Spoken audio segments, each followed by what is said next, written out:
Hello everyone, সবাই কেমন আছো? তো তোমরা কি ভাবছো আমরা এরকম সেজে কোথায় যাচ্ছি? আমরা এসেছি আজকে একটা শ্যুটে। তো চলো তোমাদেরকে অবশ্যই দেখাবো ভিডিওটা। তো দেখো এই লুকটা, দেখো লুকটা কতটা সুন্দর হয়েছে না? কলসি আমরা কিসের জন্য নিয়েছি? শ্যুটে লাগবে বলে। তো আমার লুকটা তোমরা অবশ্যই দেখবে। তো আমার লুকটা দেখাচ্ছি, দাঁড়াও।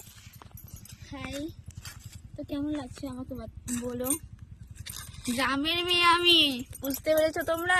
গ্রামের মেয়ে কিন্তু আমি, বাট এখানে ফিল্টার লাগিয়েছি কিন্তু বাজে লাগছে দেখতে। হ্যাঁ এখন ঠিক আছে। তো গাইজ দেখো গ্রামের মেয়ে সেজে কেমন লাগছে। গ্রামের মেয়ে ভালো লাগে না শহরের মেয়ে? অবশ্যই কমেন্টে জানাবে আমাকে। এগুলো পরে ভালো লাগে না জিন্স টপ পরে। তো দেখো আমাদের কিউটি পাই, এও কিন্তু আমার সঙ্গে ডান্সটা করেছে। তো তোমরা অবশ্যই দেখবে কিন্তু ডান্সটা অবশ্যই। আর ভালো লাগে লাইক কমেন্ট শেয়ার অবশ্যই করবে, subscribe. Tata, thanks for watching.